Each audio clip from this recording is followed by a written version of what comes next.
30年前，他年年冬天饱受咳血折磨。他说：“我现在能活到60岁。”30年后，他年过70，老当益壮。现在我已经是73了，现在身体还这样强。一种叶子帮助他找回健康。老唐的桑树养生经，中华医药即将播出。您现在收看的是中华医药。观众朋友您好，欢迎收看这一期的中华医药。如今啊，为了身体健康，大家都很注重食疗养生，都希望多吃一些有保健作用的食物。那说到这个有保健作用的食物，我不知道您有没有听说过吃树叶子保健的？我们就见过。真有这么一家人，他们就经常吃一种树叶子，而且啊是换着法吃，还吃出了健康。今天我们就给您讲一讲这个很特别的故事。这是记者2010年拍摄到的场景。中国辽宁省营口市唐传国一家正在准备午饭，女主人把一种树叶子洗干净切碎了，用来摊鸡蛋。这家的女儿在做汤，似乎也用的是这绿绿的叶子。开饭了，真奇怪，蒸馍底下垫的也是这种大大的叶子，同时他们就这样连着叶子吃了起来。一桌子饭菜居然都和同一种树叶有关，可男主人老唐说还不算什么呢。你把这锅打开了看看，就是打开啊，以前用这个叶了，就是说你把采这个叶了，就把这个叶烧水，这叶子喝年头多，能有20年。我喝白开水，我家不得劲，现在天天就喝它，天天喝它当茶喝，茶叶我们俩茶叶这么多，大伙给，谁也不喝都喝这玩意儿。为什么这一家子对这种树叶情有独钟呢？这还要从男主人唐传国说起。30年前，1968年的冬天，当年32岁的唐传国出现的一个健康问题，让家里人非常担心。感冒了吧，他就咳嗽，感冒咳嗽发高烧，咳嗽这个痰多，就咳几天，就是痰里带血。都有这么一大块，那吐痰上也就这么大块，那不是一口两口的，一吐都那痰桶半桶吐，那心都吓得都哭啊！一咳起来，我们也跟着像心就挺揪的那个感觉似的。其实唐传国咳血的问题从1963年就开始了，到1968年突然加重。究竟为什么会这样？他也找过不少医生。有时支气管炎，什么诊断法都有，有时都非能肿，到那去了，大家一检查说你这个还是不是这个支气管炎，也不是非能肿，你是支气管扩张。病因倒是清楚了，但是说到怎么治，唐传国为难了。那支气管扩张你得手术把扩张的部分呢切掉。那肯定不好，把胸骨打开，肺这个得切除，那能好吗？从我印象中，我也是不愿意这样。因为担心手术风险，唐传国拒绝了手术。他觉得既然5年都这么过来了，不如继续采取保守治疗。于是接下来的几年，咳血与他的生活继续相伴。当年老唐咳血的程度使他成了医院的常客。自助的住院就好转了，那就赶紧就回家养了，给你开1个月假和开半个月假，你先回家养，回家养负担挺重的，那时候生活有困难，说我怎么整呢？怎么这么大岁数，怎么就得这个病呢？这一扛就是10几年，病情时轻时重。老唐说自己都习惯了，在这个过程中，他的身体却越来越不行了。他当时脸色就是蜡黄的，黄色的，眼睛也抠了，那走道都慌了慌张的。身体虚弱的老唐不仅在工作单位不能干重活，甚至一些日常的家务活也不能承担。没有病以前他什么都干，挑水劈柴嘛，有时候清早上起来生炉子。当他有病了，什么也不干，还一天叽叽叨叨，没有劲儿啊！你干这么多他就喘呢，胸疼干到犯病去，干以后就是好了，你身体也不是有多大劲儿，身体虚弱。从1968年以后，一到冬天，老唐就要休病假，少则几天，多则1-2个月。1984年的冬天，他的咳血再一次加重了。我儿子就是在医院呼溜，在刀牙厂医院，那一咳的都上100毫升啊，这一宿这么咳。和以往一样，医生还是用同样的方法治疗，但是这次咳血的程度让老唐很悲观。压力挺大，我看他这回不能好，心疼啊，其实这是刺的疼，像针扎的，就像刀嘎的那个疼法，疼的受不了，这怎么办呢？我就后悔，当时不用手术，就后悔，但他后悔也晚了。我那时候就想，我要能活到60岁，我就知足了。老唐说这话的时候啊，才48岁。我那时候就想，我要能活到60岁，我就知足了。老唐说这话的时候啊，才48岁，支气管扩张怎么会把他折磨成这样呢？您看，这是我们的肺，里面有气管，在气管的底端分成了2条主支气管，主支气管又细分为更小的支气管。那这个支气管是起什么作用的呢？是这样，当我们吸气的时候啊，这个空气首先通过气管，然后到2个主支气管，再通过更细的支气管，最后送到细支气管末端的肺泡，使这个肺泡里面的氧气浓度升高，向血液扩散。那同时啊，这个血液里边的2氧化碳向肺泡扩散，那再通过支气管和气管排出体外，这样就完成了气体交换。而支气管扩张就是说，由于支气管感染引起了充血、水肿，使这个肺里边的分泌物阻塞管腔，不能够顺利的排出体外。这样的话会导致一些小的支气管啊失去弹性或者是变形。那这个时候人的反复咳嗽就会使支气管的小血管破裂，这样的话就会出现咳血了。关键是啊，如果长期如此的话，这个肺就不能够顺利的完成气体交换。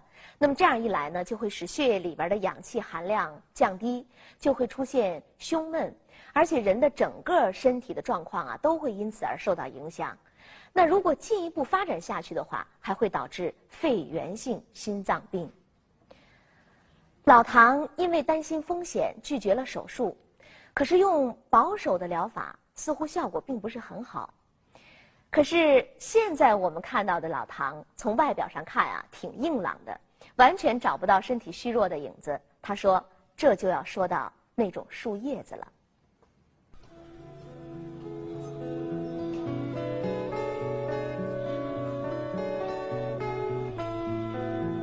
在辽宁营口的辽滨公园广场，每天都有很多晨练的人，老唐也经常在这里锻炼。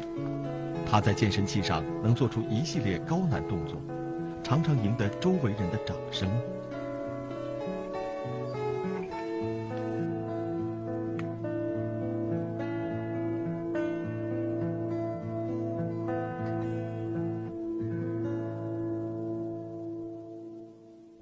那时候我现在能活到60岁，现在我已经是73了，现在身体还是这样强壮，40多岁小伙都赶不上我的身体，相当好。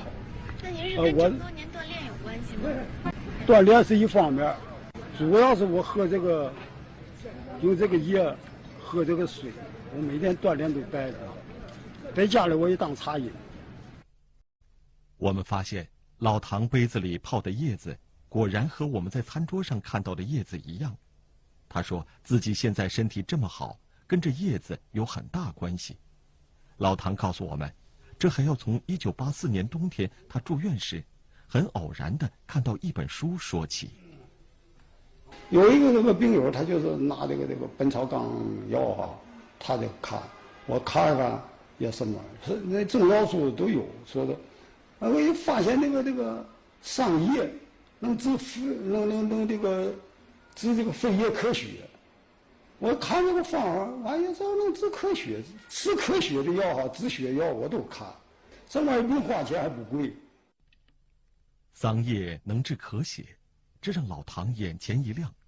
既然自己这些年用同样的方法治都不除根儿，不如试试这桑叶，况且又不花钱。可要吃到桑叶，就一定要找到桑叶。可是真找起来时就麻烦了。进公司没有几棵桑树，有桑树我大部分就去了。别人他总违心，就听这个桑字就害怕了，所以他就不栽桑。原来当地人因为桑树的桑和丧事的丧谐音，认为桑树不吉利，极少栽种。不过功夫不负有心人，2个月以后，老唐终于得到了一个好消息。我们的沙入里的，说那有青南嘴那有，我就到那去了。我能骑自行车去，可费劲了，气管不好，老咳嗽。沙入里地儿你采回来了，天也都黑天了。当时他弄一带在家，我说你弄这么玩意儿破玩意儿，还说破玩意儿干嘛？还踢一脚。我说我看书啊，喝这个水，喝这桑叶水，喝我弄好使，我就瞎扯。这么多的桑叶，可到底怎么用呢？老唐想，索性就像熬中药那样去熬吧。洗2遍以后，搁锅里头烧水，烧开了以后就喝这个水，喝这水喝了再添上水再烧，喝2遍。哎呀，好像有点不相信，这能行吗？你得上医院看呐，开药啊，扎针啊。完了那个，我妈说你爸非要喝，反正喝不坏就喝吧。就像有点清香味儿，没有啥太色，还挺好喝的，绿色的。就像那个茶叶水啊，绿茶那个色一样，也得喝30个月吧，快到冬天了。从夏天喝到秋天，这味道淡淡的桑叶水似乎并没有给老唐带来什么明显的感觉。但是到了1985年的冬天，他发现让自己紧张的感冒竟然好了很多。咳嗽是咳嗽，它也不那么多，但是胸也不是那么太闷，咳嗽几点就好，挺有侥幸的哈，没咳血还行。老唐发现自己没咳血，难道真的是因为喝了3、4个月的桑叶水吗？他说是不是喝的？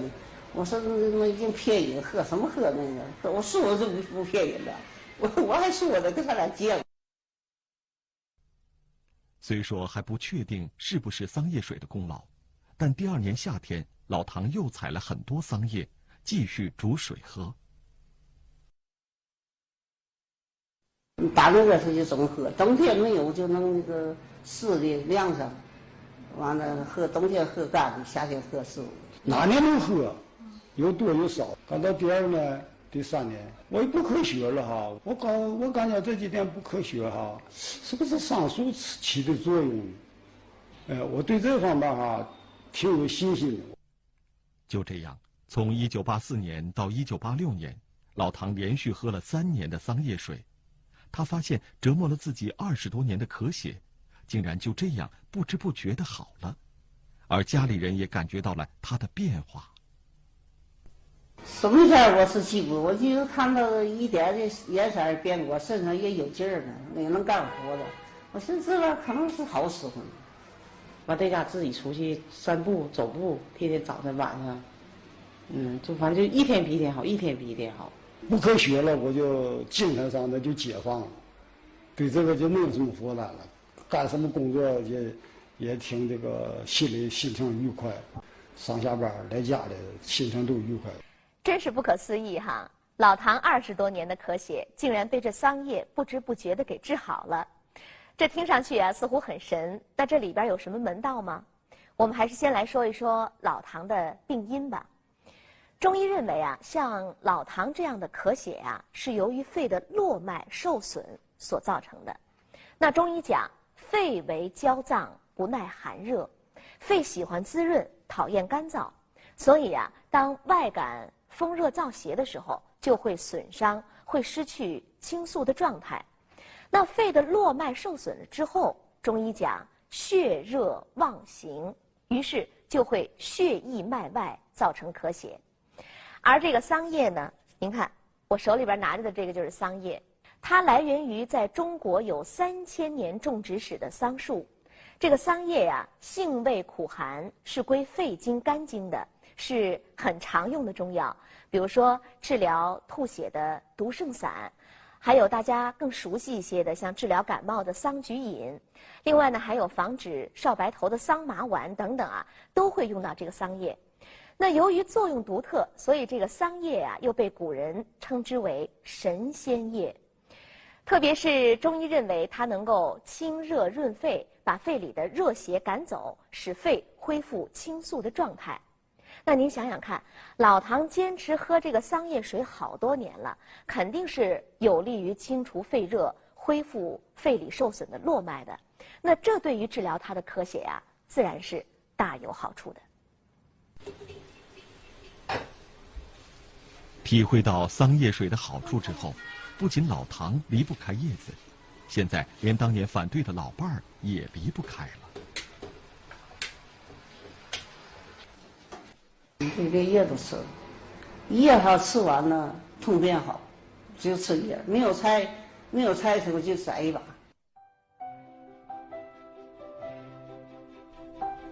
现在老唐可以说真是离不开桑叶了，家里吃桑叶，锻炼的时候桑叶水也不离身。